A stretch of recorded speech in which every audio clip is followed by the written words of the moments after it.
the aviation world is encountering threat after threat after threat. A lot of the world doesn't understand the value of what we do, the freedom of what we do, or the rights that we have in what we do, and we're constantly having to defend them.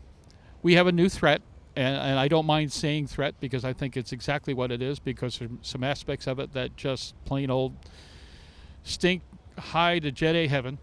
And tell you what, I like you, who are very much in the trenches and have been one of the leaders in the fight, tell me what's happening right now with Kissimmee and elsewhere in regards to landing fee insanity. Yeah, absolutely. So I'll probably start with Kissimmee because that's where my introduction came in. So in Kissimmee, we recently passed landing fees. They're actually probably one of the most aggressive around, particularly on light GA. And it feels like the push is to get GA out. It's just $3 for every 1,000 pounds max. They are also charging for touch and goes, and they're generous enough to let aircraft below 5,000 pounds have at least one landing per day free. That was the one give that they gave us, I guess. Does that count bounces? That's a good question. I would love to have the answer to that one. If they could, they would, I'm sure. Unfortunately, there have been some reports, too, that the measurement tools that they're using for this are not always accurate, so there can be inaccuracies, and people may get bills for missed approaches or go-arounds, and there's been more than one occurrence of that being reported. So that was how it kind of started in Kissimmee, and I became part of a group that was attending the public meetings with the city government and all to find out they're using a third-party company called Vector, and what Vector does is it uses your ADS-B data, which was meant for safety, to monitor your traffic in and out of airports. And also promise not to be utilized for tax collection or other fee-based services. Correct, and here we are. Every time you start digging deeper, it just gets worse and worse. So they're misusing ADS-B data to track the aircraft going into airports to charge landing fees, but the billing goes to the aircraft owner, not to the pilot. And those bills are being sent weeks after the fact. And so I can only imagine, say somebody has a fleet of aircraft, like a rental arrangement, you may have 5 or 6 guys flying a plane, maybe you own 10 or 12 planes, and they're all flying everywhere every day, and then at the end of like a 6-week period, you get this bulk bill and you try to figure out who owes what for where, and what a logistical nightmare, never mind that it's ADS-B that's being used for it and so forth. It costs more to try to collect it than the money involved. Exactly.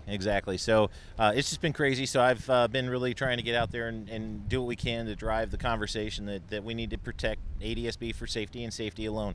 We do have a petition we started that we're looking to gain signatures for, to kind of come alongside with what AOPA had done with the FAA last month, asking them to protect the use of ADS-B. Glad they finally stepped up. Yeah, right. And it's a good move. I think we're moving in the right direction. So what can we do?